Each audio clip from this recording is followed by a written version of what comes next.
여요, 동동, 고려시대 여자의 일생, 후반부 해석 및 해설. 동동, 후반부. 7월, 보름에 아으, 백종 배하야 두고, 님을 한데 녀가져 원을 비옵노이다. 아으, 동동다리. 8월, 보름한 아흐 갑의 날이 말한 님을 매셔 여군 오날날 배가 셨다. 9월 9일에 아흐 낙이라 먹논 황하 고지 안에 드니 세셔 가만하에라. 10월 에 아흐 점이연 바랐다오라. 걷거 바리신 후에 디니실 한 분이 없으셨다. 11월 봉당 자리에 아으 한삼 두퍼 누워 슬알 살아온되어 고은일 수세옴 열셔. 12월 분디 남가로 갔곤 아으나샬 바니쩌 다오라. 님의 알패 들어 어리노니 손이 가재다 무라 삼노이다. 동동은 고려 가요로서 집단 가무를 할 때 부르는 노래 가사이며 여자의 일생을 1년 12달에 비유하여 원령체로 읊은 노래 가사이다. 그 내용이 여인들의 전성기는 짧아 금방 지나가고 뒤따라오는 인고의 세월이 길어 고달픈 인생이지만 여자라면 누구나 다 겪는 운명적인 삶이니 참고 견디며 살아가라는 삶의 지혜를 깨우쳐주는 노래가사로 민간에서 널리 불려졌으며 후에는 궁중의학에서도 크게 쓰였다. 가사는 여인의 인생의恩과 삶의 지혜를 노래한 것으로 고려판 여자의 일생이라고 할 수 있다.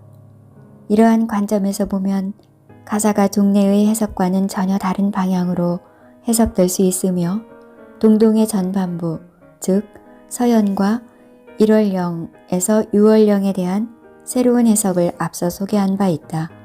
본고는 그에 대한 후속이다. 동동의 후반부 해석에 있어서 가장 문제가 되는 연은 7월령과 9월령, 11월령이다. 7월령에서는 님을 한데 여젓 원을 비옵노이다 라는 표현의 숨은 뜻을 알아내는 것이 어렵고 9월령에서는 세셔 가만하에라, 11월령에서는 스세옴 열서가 나타내는 분위기의 파악이 주된 관건이 된다. 여자의 일생을 읊은 원령체 가사라는 점을 인식하지 못한 상태에서는 뜬금없이 원을 비는 이유를 설명하기 어려웠고 가만하다, 혼자서 간다 라는 표현의 분위기 파악이 대단히 어려웠다. 하지만 각 달의 원령체 가사가 그 달의 나이에 해당하는 여인의 신상에 관한 노래임을 알고 보면 그 뜻이 쉽게 파악되며 가사의 내용이 당시 여인들에게 힘든 세상살이를 헤쳐나갈 수 있는 지혜를 일깨워주는 교훈적인 내용임을 밝혔다.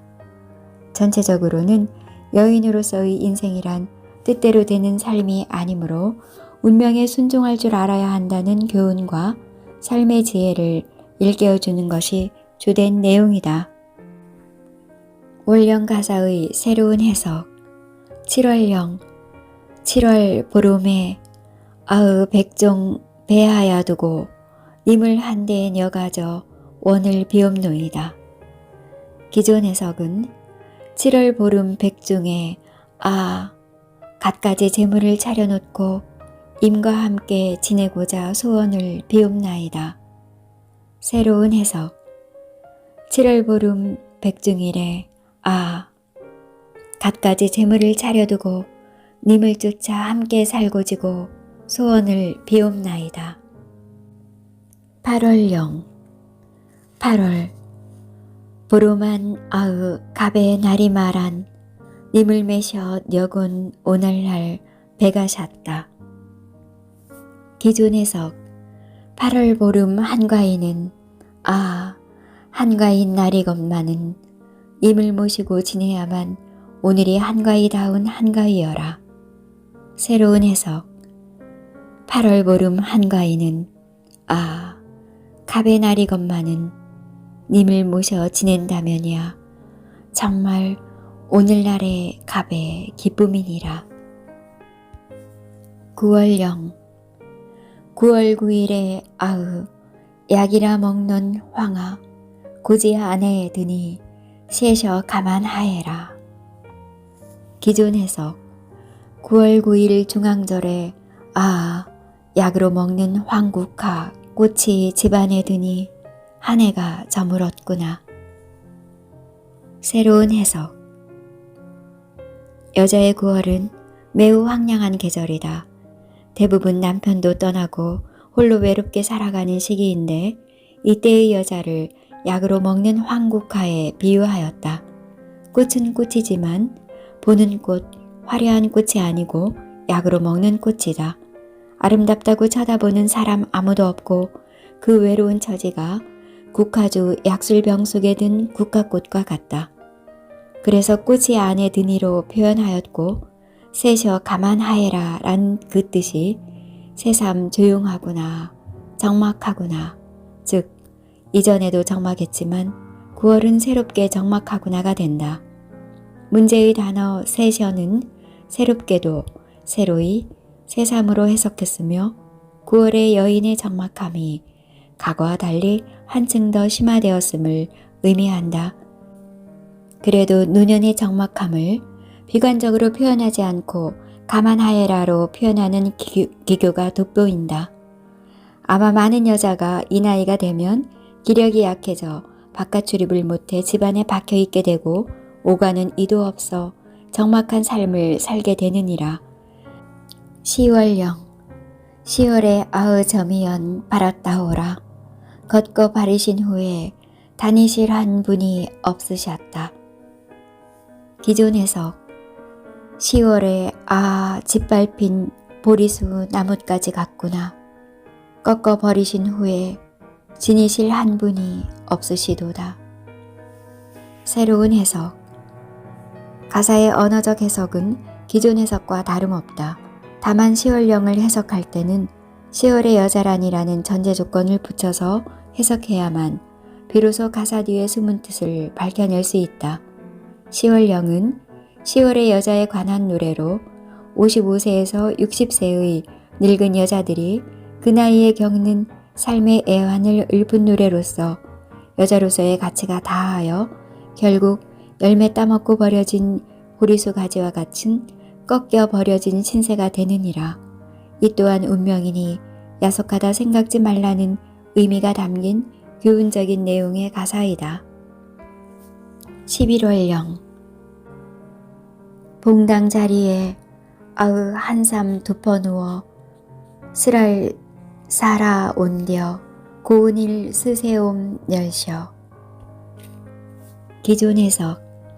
11월 봉당 자리 흙바닥에 호적삼 덮고 누워 슬프구나 고운 그리던 님을 떨어져 제각각 살아가네.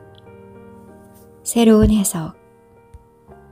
여자의 11월엔 봉당 묘 자리에 호적삼 수위를 덮고 누워 서럽다고 할 것인저 사랑하는 님을 쫓아 함께하길 빌고 또 빌더니만 그 먼 저승길을 외롭게도 혼자서 가는구나. 12월령. 12월 분디담 가로 갓돈 나살 반이쩌 다오라.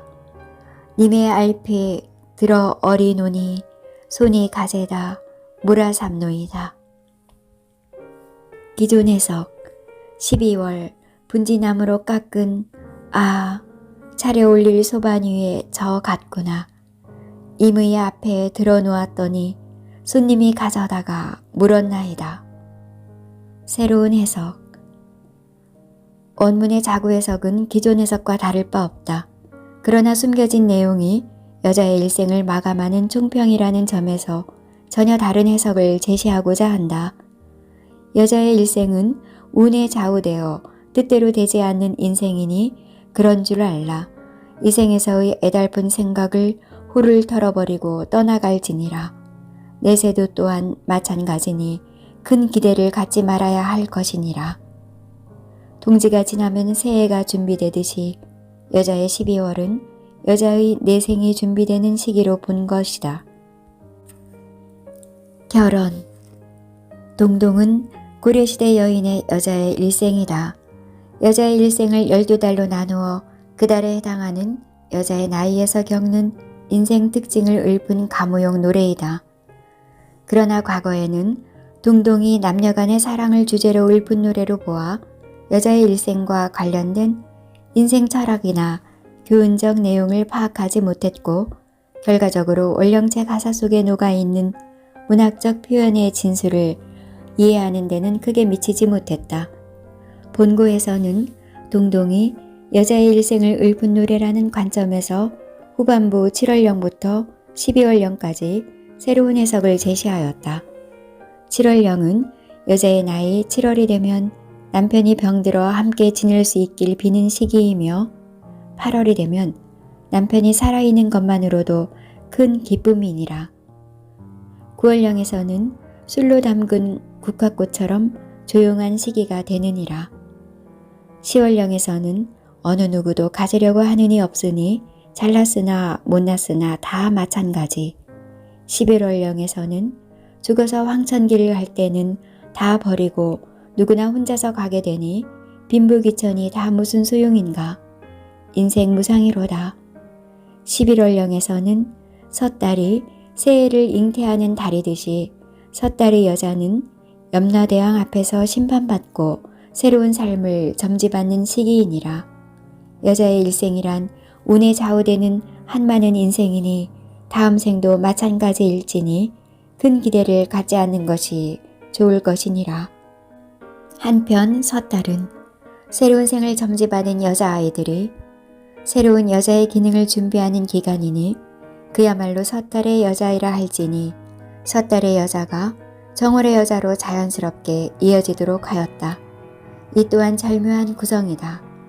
옛날 사람들이 마지막 달을 섣달이라 이른 것도 우연의 일치가 아니라 우주 만물에 생동하는 이치가 서로 상통하기 때문이니 위에 동동 가사에서 일러준 바와 같이 여자의 삶을 살아가며 하늘의 섭리에 따라 순종하며 살아가는 지혜를 깨닫도록 해야 할 것이니라. 이상 간추린 바와 같이 동동의 노랫말은 남녀 애정이나 버림받은 사랑, 이별의 슬픔을 읊은 것이 아니라 여자의 일생을 읊은 시가로서 많은 인생 철학과 교훈적 내용을 포함하고 있음을 보였다. 동동은 고려시대의 여자의 일생을 노래이며 여자의 일생에서 시기별로 느끼는 정감과 여인들이 처한 상황을 솔직하고 꾸밈없이 간결하게 표현하고 있음에도 불구하고 실로 폭넓은 해석이 가능한 함축적 의미를 내포하고 있음을 볼 때 선인들의 문학적 수준이 어느 정도였는지 짐작할 만하다 하겠다. 특히 여자의 일생에 대한 애환을 그리면서도 은근한 웃음을 자아내게 하는 해악성을 가미한 것은 찬탄을 금지 못할 만한 수준이다.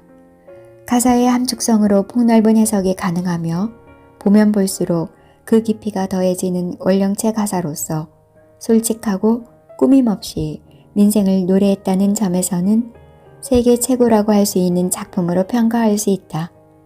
이것이 민간의 노래가 궁중에서도 큰 인기를 누렸으며 특히 중렬왕과 주변 문사들이 크게 애호했던 이유라고 생각된다. 동동의 모태는 고구려에서 제천의 노래로서 집단 가모 형태이었으나 후에 신라 왕실로 전해져 왕실의 제례악으로 쓰였던 것으로 보인다.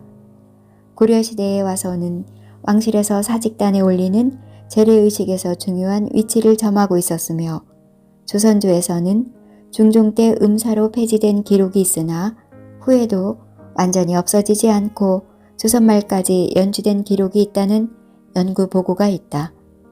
구전가사로 꾸준한 변개를 거쳐오다가 고려시대에 비로소 현재 형태의 가사로 정착된 것으로 보인다. 고려시대의 대표적 원령체 가사로서 그 문학적 가치가 재평가되어야 할 것이다.